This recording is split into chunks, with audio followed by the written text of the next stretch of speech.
గురి చేస్తున్న YCP land titling act. YCP ప్రభుత్వం తలపెట్టిన ల్యాండ్ టైటిలింగ్ యాక్ట్ తో భూ వివాదాలు ఒక్కొక్కటిగా వెలుగు చూస్తున్నాయి.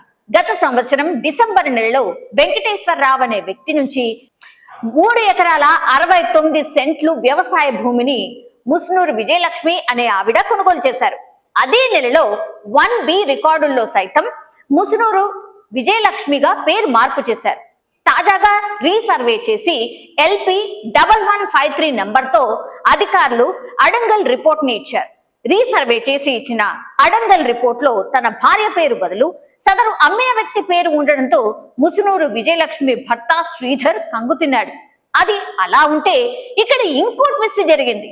అడంగల్ రిపోర్ట్ లో పేరు మారడంతో పాటు 3 ఎకరాల 69 సెంట్లకు గాను 3 ఎకరాల 9 సెంట్లు మాత్రమే ఉన్నట్టు రికార్డులో అధికారులు తెలిపారు.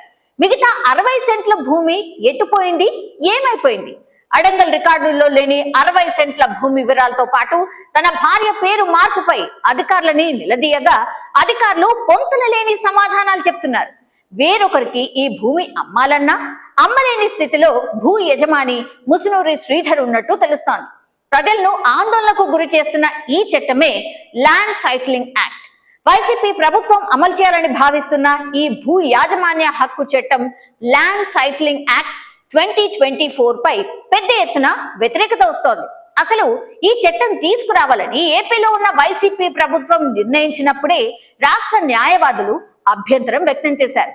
ప్రజల స్థిరాస్తులపై చట్టబద్ధమైన హక్కులను తీసుకువెళ్లి వేరొకరి చేతిలో పెట్టడం, రైతు భూమిపై హక్కును ప్రభుత్వం నియమించే వ్యక్తుల చేతిలో పెట్టడం ఎంతవరకు సమంజసమని నెటిజన్లు, న్యాయవాదులు ప్రశ్నిస్తూ ఉన్నారు.